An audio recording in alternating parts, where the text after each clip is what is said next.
Orang gila yang dia tak sembuh-sembuh dari balir gila sampai meninggal, masuk surga tanpa hisab. Maka sering saya tanyakan ke jemaah kan, siapa ingin masuk surga tanpa hisab, tak ada amal lagi, jadi orang gila. Nah, cuma nanti surganya tak ada derajat. Nah, cuma dia bebas masuknya nak. Jangan main-main masuk ke tanpa hisab tu. Itu kita pergi berangkat tak dihitung, langsung lolos ya. Luar biasa. Ni kan, kita pergi satu tempat tapi kita ngantri, dipeksa macam-macam, bodoh berat. Tapi ni tidak, ini langsung ni sab. Yang surga ni sepertiga umatku masuk surga tanpa hisab.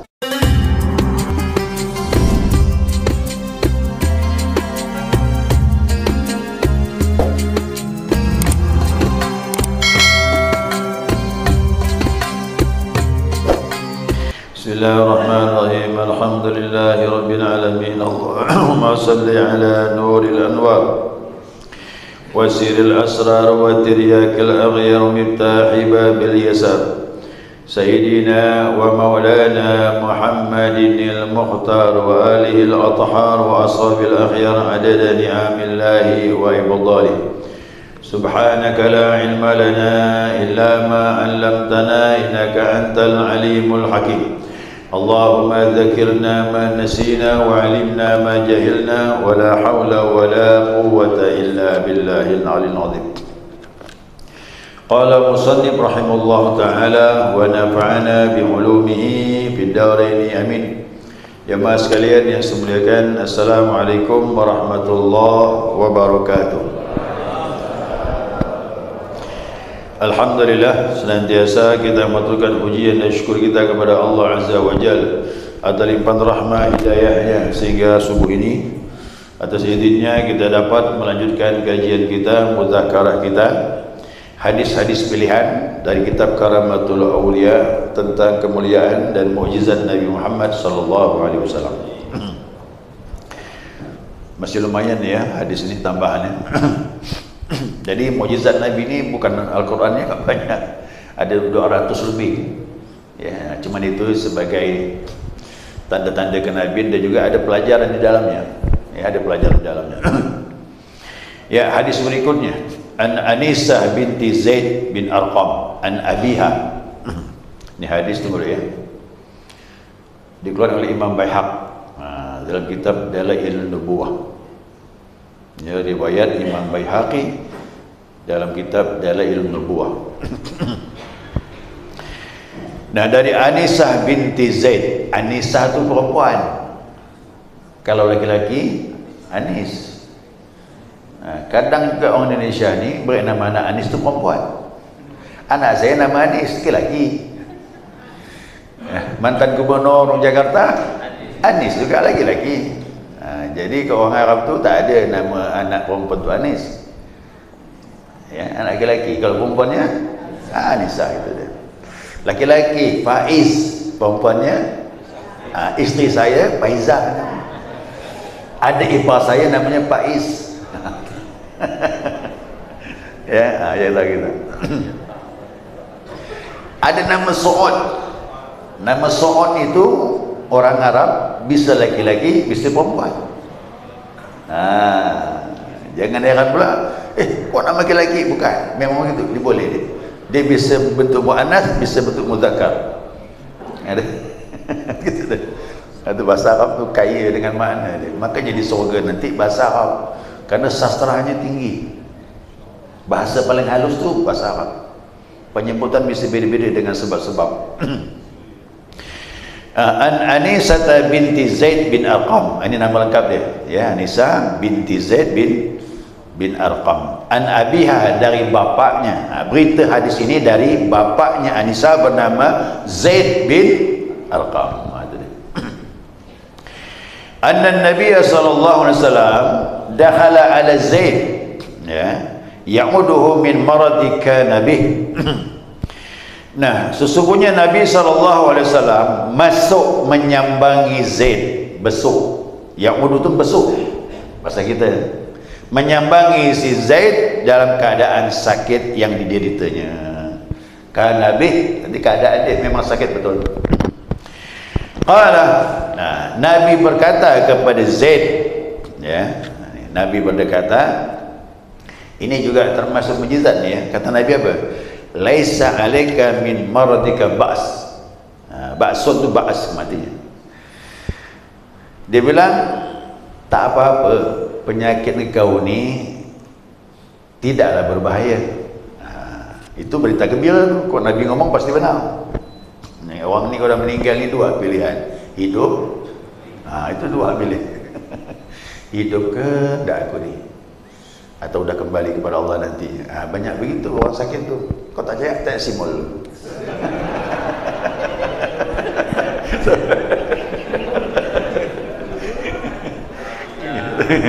Masih hidup pun alhamdulillah. Pak sakit mana kan lupa dah wasiat dah. Kena covid lo, wasiat macam-macam. Alhamdulillah duduk macam Stalin ni. Jadi orang sakit berat begitu dua pilihan ni. Hidup. Tapi ini kan perintah dari Nabi ni. Kata Nabi, laisa alaika bi maradil ba's, kata Nabi. Kau punya penyakit ni tak berbahaya. Walakin kaifa laka idza umirta ba'di fa'amaita. Akan tetapi kata Nabi, Nabi bilang pada, bagaimana jika engkau panjang umur setelah ini, sembuh, tapi kau buta? Itu gak buat tu. Setelah ini kau sembuh, tapi kau buta. Qala, ini jawab Zaid bin Arqam, ahtasibu wa asbir. Dia bilang, kalau memang itu menimpa diri aku akan mengharap pahala dari Allah dan aku bersabar. Dia bilang itu. Tu sahabat tu tak mau, dia bilang, doakanlah biar tak but. Gitu. Tapi hadis yang lain bunyinya. Sahabat yang lain juga, orang buta datang. Kan ada tu. Ya Rasulullah, dia bilang, ini dharir, aku ni buta. Tolong doakan supaya aku bisa melihat. Nabi tawarkan, jika kau sabar lebih baik. Kenapa di sana ada pahala? Tapi jika kau sembuh, aku doakan. Tapi pilihannya yang kedua. Hadis yang lain tu. Nah, aku minta doakan agar aku sembuh penglihatan aku. Kata Nabi, kau berwudu. Setelah berwudu, kau berdoa dengan Allah. Ya Allah, ini natawassal ilaika bin nabiyina sallallahu alaihi wasallam, isfa'li. Ya Allah, aku bertawassul dengan Nabi Muhammad SAW, tolong sembuhkan aku. Sembuh, telik langsung dia. Pilihan dia yang kedua, Nabi doakan juga, cuma dengan cara tawassul dengan Nabi Muhammad SAW. Ini enggak, ini sahabat beda dengan yang tadi itu. Dia bilang apa? Nah, kalau memang aku setelah ini sembuh dan aku buta, ahtasibu wa asbir, aku hanya mengharap pahala dari Allah dan semoga aku sabar. Qala, kata Nabi, idzan tadkhul jannata bighairi hisab, kalau begitu kau masuk surga tanpa hisab, kata Rasulullah. Nah, jadi kalau saya lihat hadis ini, saya tambahlah nih, ya, saya tambah. Dulu saya katakan ada beberapa orang yang masuk surga tanpa hisab dan tak ditanya malaikat. Ya, Nabi ini masuk surga tanpa hisab. Para aulia sama juga nih, para wali-wali Allah kan udah bersih. Yang ketiga siapa nih? Orang gila yang dia tak sembuh-sembuh dari baligh gila sampai meninggal, masuk surga tanpa hisab. Maka sering saya tanyakan ke jemaah kan, siapa ingin masuk surga tanpa hisab, tak ada amal lagi, jadi orang gila. Nah, cuma nanti surganya tak ada derajat. Nah, cuma dia bebas, masuknya enak.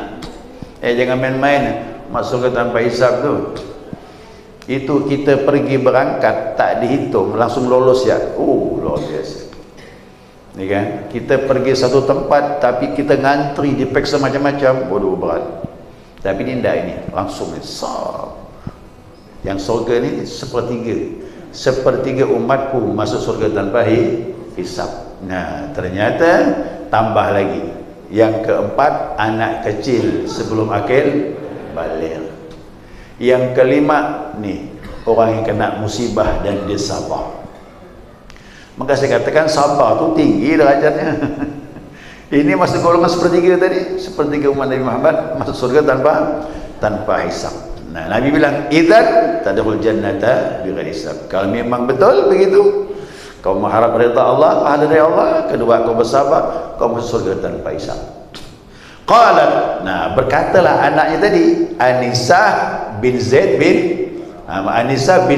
bin Arqam. Kata Anisah bilang, fa'ama ba'da matan Nabi sallallahu alaihi wasallam, maka dia pun si Zaid ini setelah meninggal Nabi, ya, dia buta. Tapi bukan waktu Nabi hidup. Setelah Nabi meninggal, dia kan sembuh penyakit itu di masa Nabi. Kemudian seri waktu sekian tahun, Nabi meninggal, dia pun diuji Allah dengan kebutaan. Thumma raddallahu alaihi basarahu thumma mata. Kemudian Allah sembuhkan lagi penglihatannya, kemudian baru dia meninggal. Nah, ini kan termasuk berita gembira dari Nabi Muhammad sallallahu alaihi wasallam. Nah, makanya kalau seandainya ya seorang mursyid juga begitu, kalau dia besuk murid-muridnya kadang ada ucapan khusus bagi dia, itu petunjuk Allah. Dia seperti Nabi Muhammad SAW. Tapi ingat, Nabi tetap mulia di atas para wali. Cuman wali itu mewarisi ilmu para Nabi. Kadang dia ngomong gini tentang muridnya, itu semuanya tepat, kena dia. Ya, kena dia. Makanya ini pelajarannya apa? Ini kemuliaan Nabi lah ya. Yang kedua, setiap penyakit tak ada lain kecuali harus sabar. Orang sabar boleh disayang Tuhan, memang betul, tapi praktiknya kadang berat. Tapi tak apa-apa, sabar itu terus kita coba. Ya. Nah, kemudian penyakit buta. Nah, penyakit buta ini banyak juga hikmahnya.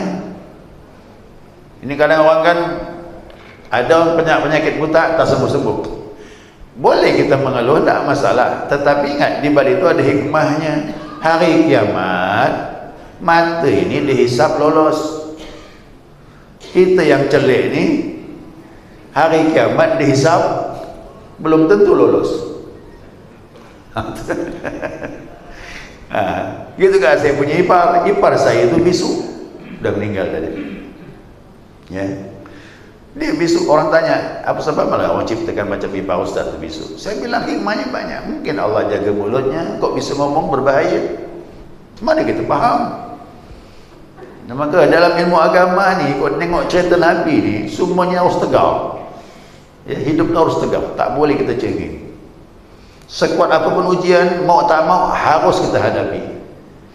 Sanggup tak sanggup harus sanggup lah. Sanggup tak sanggup harus sanggup. Orang bilang sabar ada batasnya, itu orang kampung ngomong. Yang tak belajar, orang kampung yang belajar tak begitu.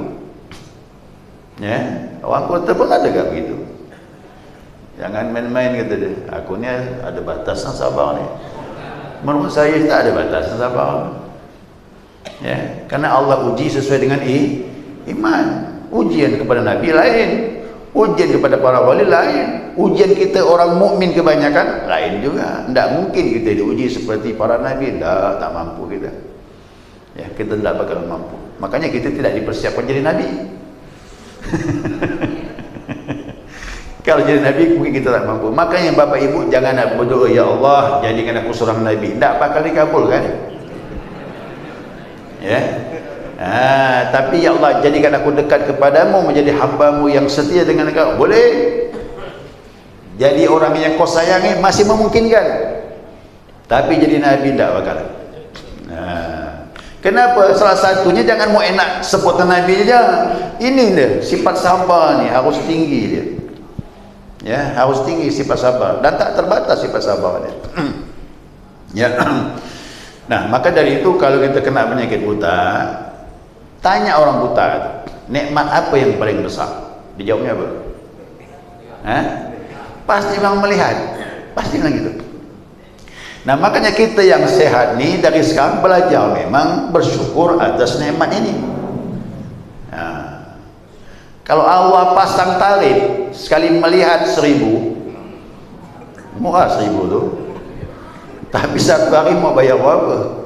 Berapa kali kita melihat? Berapa jam? Kuping kita ni kalau Allah pasang tarif berapa harus bayar? Mulut kita ni kau pasang tarif setiap ngomong berapa kita bayar? Lidah kita ni bisa merasakan asin, tawar, asam.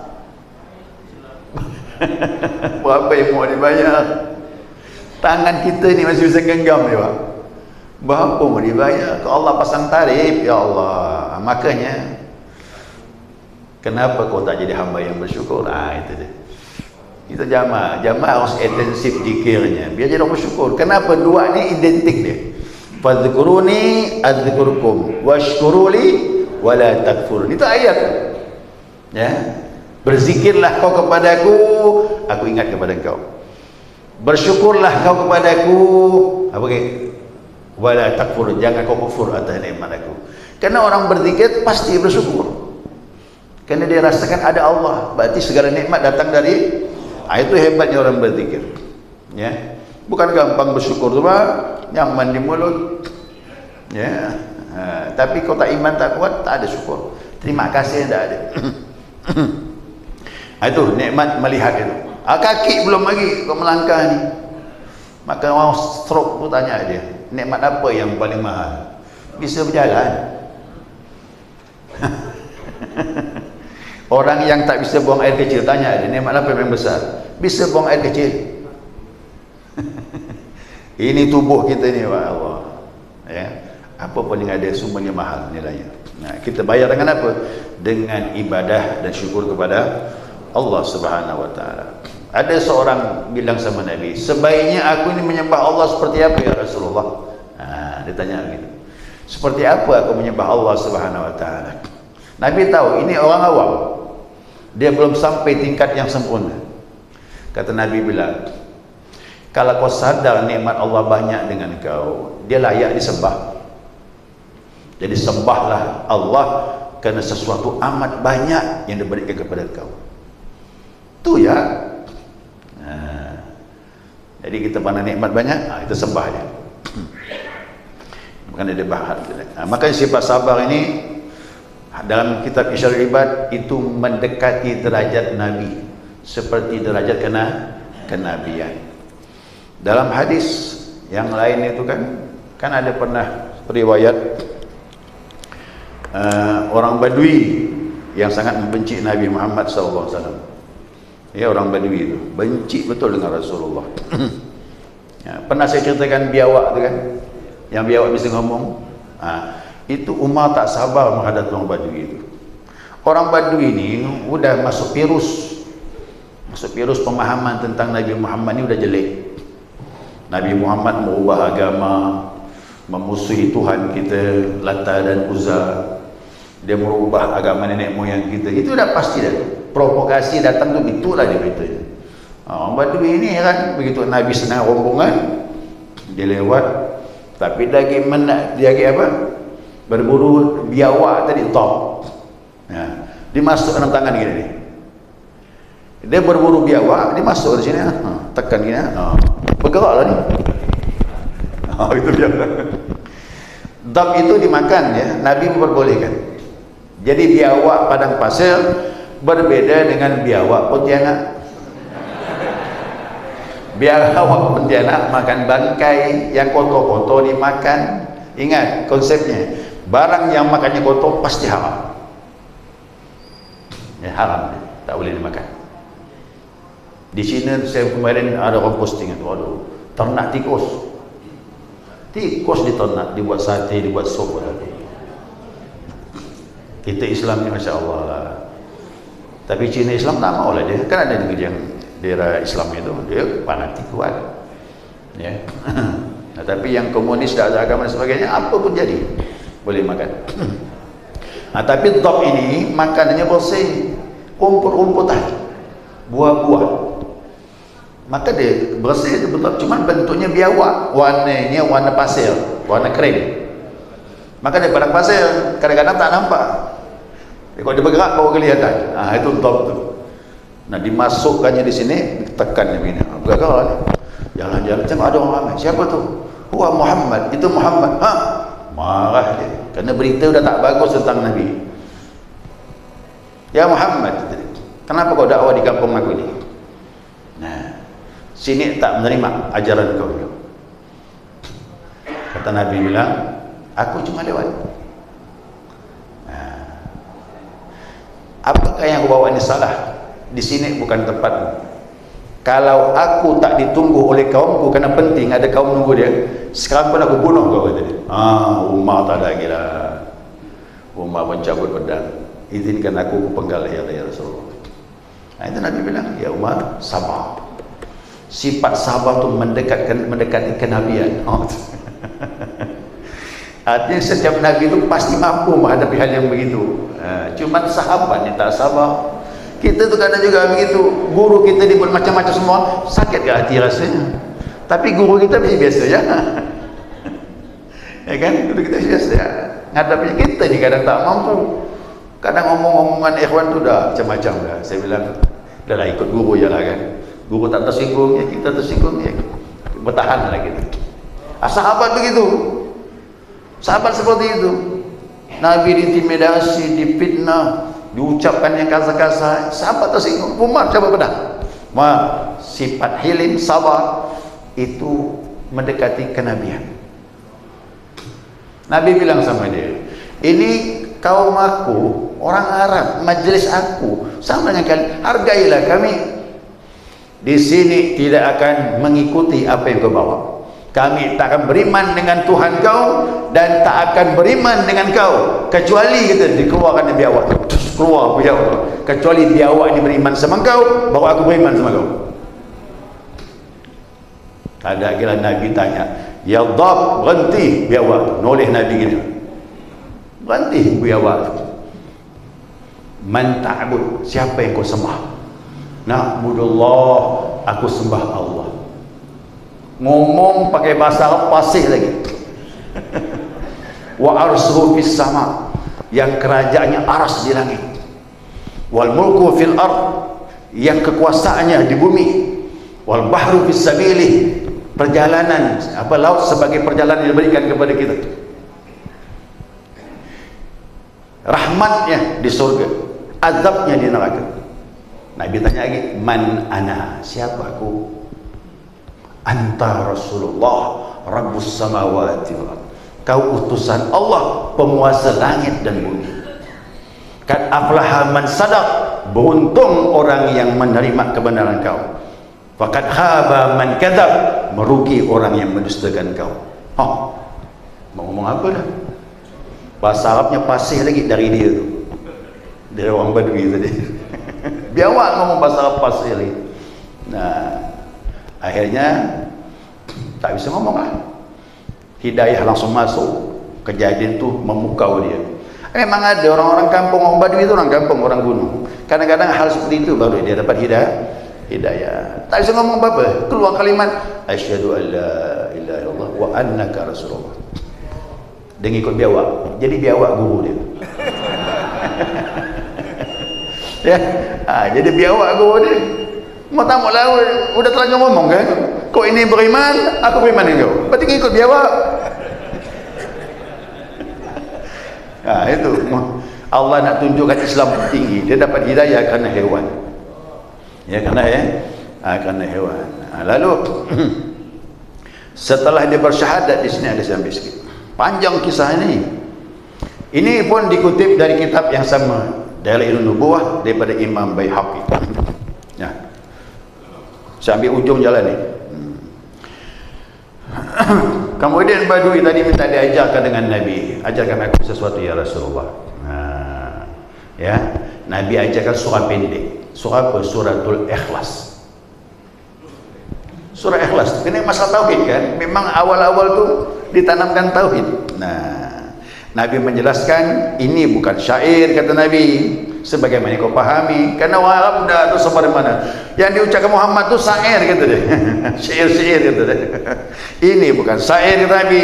Surah ini dibaca sekali maka seperti membaca sepertiga Al-Quran. Dibaca 2 kali seperti 2/3 Al-Quran. Dibaca 3 kali seperti membaca Al-Quran. Semuanya gembira dia. Dia meniru ucapan Nabi kepada kaum tadi yang ramai begitu. Apa kata dia? Ya Arabi, kata dia, hai kaum aku, orang-orang di pedalaman, inna hadza kalamun laysa bisyair, ini perkataan Allah bukan syair, kata dia. Ucapan Nabi ditiru ya. Jelaskan kawannya, baru Islam udah berdakwah kan hebat dia, berarti ada jiwa mubaligh dia, baru ditalkin masuk Islam udah jadi pendakwah. Nah, dia bilang apa? Innaka in qara'tal qul huwallahu ahad. Jika kau baca qul huwallahu ahad marratan, 1 kali, kana laka kajrin min qara'ta thuluthul Quran. Kau seperti membaca sepertiga Al-Quran. Wa in qara'ta marratain, jika kau baca 2 kali, kana laka kajrin min qira'atul Quran. Kau seperti membaca 2/3 Al-Quran. Wa idza qara'taha 3 marat, jika kau baca 3 kali, kana laka kajrin min qira'atul Quran kullu, seperti kau baca Al-Quran semuanya. Qala Arabi, yang dengar tadi itu apa kata dia? Dia bilang, na'am ni'mal ilah ilahan yaqbalu yasir wa yu'tal jazil. Dia bilang apalah kata kaum tadi, dia bilang. Dia bilang sebaik-baik Tuhan yang menerima amal yang sedikit tapi balasannya banyak. Senanglah dia. Orang masuk Islam harus gitu, beri amal yang sedikit pahalanya besar, jangan dipersulit awal-awalnya. Dia bilang apa? Ini sebagus-bagusnya Tuhan, sikit amal pahala besar, kata dia. Ini boleh kita ikut. Wallahu a'lam ya. Jadi dari situ saya ambil pelajaran apa? Umar ditanamkan Nabi sifat sabar. Ini seperti derajat Nabi ya. Mudah-mudahan jadi orang yang sabar. Sami insyaallah. Subhanakallahumma wa bihamdika asyhadu an la ilaha illa anta astaghfiruka wa atubu ilaik. Allahumma shalli ala Muhammad